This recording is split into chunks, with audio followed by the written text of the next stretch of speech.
নাটক বা সিরিয়াল দেখতে আমরা সবাই পছন্দ করি। কিছু কিছু নাটক থাকে যা আমাদের হৃদয় ছুঁয়ে যায়। আমাদের দেশে 35+ টিভি চ্যানেল ও ইউটিউব প্ল্যাটফর্ম রয়েছে, যেখানে প্রতিদিন নতুন নতুন নাটক রিলিজ দেওয়া হয়। এত সব নাটক রিলিজ দেওয়ার পরও সবগুলোই কিন্তু জনপ্রিয়তা পায় না। তবে এর মধ্যে কিছু কিছু নাটক থাকে যা দেখার পর বারবার দেখতে মন চায়, হৃদয় ছুঁয়ে যায়। জনপ্রিয় নাট্য নির্মাতা হুমায়ূন আহমেদের তেমনই সেরা জনপ্রিয় 10টি ধারাবাহিক নাটক নিয়ে আজ আমি আলোচনা করব। তো শুরু করা যাক আজকের এই ভিডিওটি। নাম্বার 10, নিতু তোমাকে ভালোবাসি। নিতু তোমাকে ভালোবাসি জনপ্রিয় লেখক কথা সাহিত্যিক হুমায়ূন আহমেদের এক অনবদ্য সৃষ্টি। এই নিতু তোমাকে ভালোবাসি টেলিফিল্মটি টিভি জগতের প্রথম টেলিফিল্ম। কমেডির পাশাপাশি একটি নিখুঁত ভালোবাসার গল্প নিয়ে নির্মিত হয় এই টেলিফিল্মটি। গল্পের কাহিনীতে দেখা যায় গল্পের প্রধান চরিত্র নিতু ভালোবেসে গোপনে বিয়ে করেন এক বেকার যুবককে। তারা দুজনকে খুবই ভালোবাসে। গোপনে বিয়ে করে নিতু বাসায় এসে জানতে পারে রাতে তার বিয়ে হবে তার দাদার ঠিক করা ছেলের সাথে। আর এভাবেই গল্প এগিয়ে যায়। টেলিফিল্মটিতে অভিনয় করেছেন শমী কাউসার, জাহিদ আহসান, হুমায়ুন ফরিদি, মাহফুজ আহমেদ, শান্তা ইসলাম, আব্দুল কাদের সহ আরো অনেকে। যদি আপনি এই জনপ্রিয় টেলিফিল্মটি না দেখে থাকেন তাহলে আজই দেখুন, আশা করি ভালো লাগবে। নাম্বার 9, সবুজ ছায়া। হুমায়ূন আহমেদের বিটিভির জন্য নির্মিত গ্রামাঞ্চল ভিত্তিক স্বাস্থ্য সচেতনতামূলক ধারাবাহিক নাটক সবুজ ছায়া। টেলিভিশনে সামাজিক সচেতনতামূলক নাটকগুলোর মধ্যে সবুজ ছায়া অন্যতম।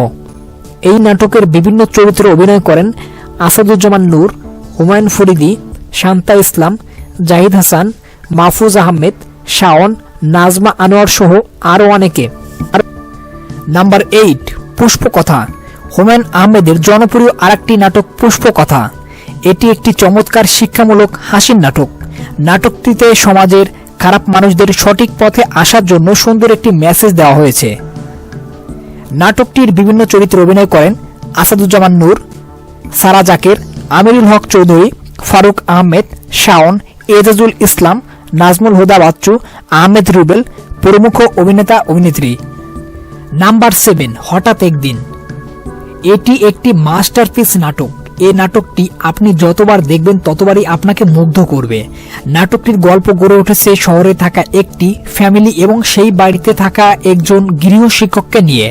এই গৃহশিক্ষক বাড়ির ছোট শিশুকে সবকিছুর বাস্তব অভিজ্ঞতা প্রদান করেন। তিনি শুধু বই পড়িয়ে বা মুখে পড়িয়ে শিক্ষা দেন না, তিনি বাস্তব শিক্ষাটাও প্রদান করেন। এই নাটকটি দেখলে আপনি শিশুদের সঠিক শিক্ষা সম্পর্কে ভালো জ্ঞান অর্জন করতে পারবেন। 1986 সালে নির্মিত এই জনপ্রিয় নাটকটিতে অভিনয় করেছেন হুমায়ুন ফরিদ, আলী জাকের, ডলি জহুর, অরুণা বিশ্বাস সহ আরও অনেকে। নাম্বার 6, এই সব দিন রাত্রি। হুমায়ুন আহমেদের লেখা প্রথম ধারাবাহিক নাটক এই সব দিন রাত্রি। মধ্যবিত্ত 51 পরিবারের জীবন কাহিনী নিয়ে নির্মিত ধারাবাহিক নাটক এই সব দিন রাত্রি। নাটকটি তৎকালীন সময়ে বেশ জনপ্রিয়তা পায়। এই নাটকের মধ্যমণি নারী চরিত্র বড় বউ নীলু মধ্যবিত্ত সমাজের আদর্শ বউ হিসেবে পরিচিতি লাভ করে। ধারাবাহিকটির শিশু চরিত্রের টুনিকেও দর্শকরা আপন করে নিয়েছিল। বিটিভিতে প্রচারিত এই নাটকটির বিভিন্ন চরিত্রে অভিনয় করেন ডলি জহুর, আবুল খায়ের, আসাদুজ্জামান নূর, বুলবুল আহমেদ, শিল্পী সরকার অপু, রাইসুল ইসলাম আসাদ, ইনাম আহমেদ, আব্দুল কাদের, লুৎফান নাহার লতা সহ আরও অনেকে।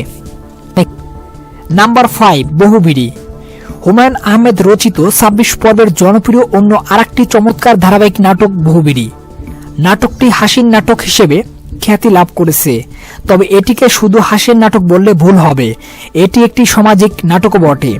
নাটকটির কাহিনী গড়ে উঠেছে অবসরপ্রাপ্ত মধ্যবিত্ত পরিবারের কর্তা সোবান সাহেবের পরিবারকে কেন্দ্র করে।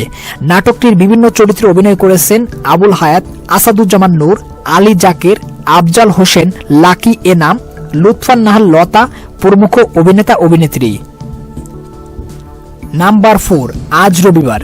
90-এর দশকের অন্যতম সেরা একটি ধারাবাহিক নাটক আজ রবিবার। বিটিভিতে প্রচারিত এই নাটকটি তখনকার সময় দর্শকদের মাঝে ব্যাপক সাড়া ফেলেছিল। নাটকটির কাহিনী গড়ে উঠেছে শহরের একান্নবর্তী অদ্ভুত মজার একটি পরিবারকে নিয়ে। নাটকটি রচনা এবং পরিচালনা করেন জনপ্রিয় নাট্য নির্মাতা হুমায়ুন আহমেদ। কাহিনী এবং অভিনেতা অভিনেত্রীদের জন্য হুমায়ুন ভক্তদের কাছে নাটকটির একটি আলাদা গ্রহণযোগ্যতা রয়েছে। আজ রবিবার নাটকটি 1999 সালে বিটিভিতে প্রথম সম্প্রচার করা হয়। নাটকটির জনপ্রিয়তার কারণে এটি 2017 সালে ভারতের হিন্দি টিভি চ্যানেল স্টার প্লাসে হিন্দিতে ডাবিং করে প্রচার করা হয়। ধারাবাহিকে নাটকটির বিভিন্ন চরিত্রে অভিনয় করেছেন আবুল হায়াত, আলী জাকির, সুবর্ণা মোস্তফা, ফারুক আহমেদ, জাহিদ হাসান, শিলা আহমেদ, মেহের আফরোজ শাওন সহ আরও অনেকে।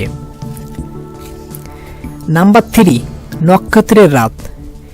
হুমায়ুন আহমেদ রচিত 21 পর্বের জনপ্রিয় ধারাবাহিক নাটক নক্ষত্রের রাত। দর্শকরা এই নাটকের প্রতিটি পর্ব অত্যন্ত বিনোদন হিসেবে গ্রহণ করেন। নাটকটির কাহিনী গড়ে ওঠে একটি পরিবারের ছোট কন্যা মনীষাকে কেন্দ্র করে। তার ধারণা সে অসম্ভব বুদ্ধিমতী একজন এবং সে এই পরিবারের অংশ নয়। নাটকটির শেষ অংশে একটি সুন্দর মেসেজ দেওয়া হয়েছে। পৃথিবীতে দুঃখ পাওয়ার মতো যেমন অনেক কারণ রয়েছে, ঠিক তেমনি সেই দুঃখগুলোকে ভুলে সুখী হবার মতো তার থেকেও বেশি কারণ রয়েছে। নাটকটির বিভিন্ন চরিত্রে অভিনয় করেছেন আবুল হায়াত, দিলারা জামান, আসাদুজ্জামান নূর, শমী কাউসার, আফসানা মিমি, মেহর আফরোজ শাওন, আলী জাকির, জাহিদ হাসান, শিলা আহমেদ প্রমুখ অভিনেতা অভিনেত্রী। নাম্বার 2, উড়ে যায় বক পক্ষী।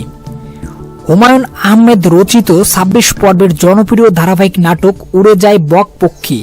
নাটকটির গল্প গড়ে ওঠে একটি গানের দলকে কেন্দ্র করে।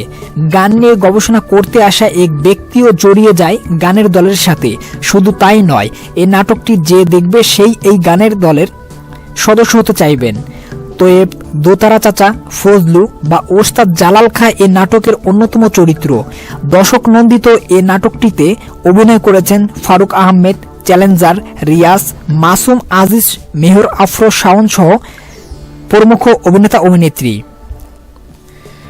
নাম্বার 1, কোথাও কেউ নেই। টেলিভিশন নাটকের ইতিহাসে সবচেয়ে জনপ্রিয় ধারাবাহিক নাটকের নাম কোথাও কেউ নেই। এই নাটকের কেন্দ্রীয় চরিত্রের নাম বাকের ভাই, যাকে নিয়ে দর্শক মহলে বেসারা পড়ে গিয়েছিল। নাটকে বাকের ভাই চরিত্রকে দর্শক এতটাই আপন করে নিয়েছিল যে নাটকে বাকের ভাইয়ের যেন ফাঁসি না হয় তার জন্য রাজপথে তখনকার সময় মিছিল বের হয়েছিল। কোথাও কেউ নেই নাটকটি রচনা করেন হুমায়ুন আহমেদ। নাটকটি প্রযোজনা করেন বরকতুল্লাহ। এটি 30 পর্বের ধারাবাহিক নাটক। 1992 এবং 1993 সালে বিটিভিতে জনপ্রিয় এই নাটকটি প্রচার করা হয়। নাটকটির অন্যান্য চরিত্রে অভিনয় করেন সুবর্ণা মোস্তফা, মাহফুজ আহমেদ, আফসানা মিমি, সালেহ আহমেদ, হুমায়ুন ফরিদি, আবুল খায়ের, মাসুদা শরীফুদ্দিন সহ আরও অনেকে। তো দর্শক, শেষ করছি এই পর্ব। ভিডিওটি সম্পর্কে মতামত জানান কমেন্ট বক্সে। ভিডিওটি ভালো লাগলে লাইক করুন এবং শেয়ার করে অন্যকে দেখার সুযোগ করে দিন। আর এই চ্যানেলে নতুন এসে থাকলে চ্যানেলটিকে সাবস্ক্রাইব করে রাখুন।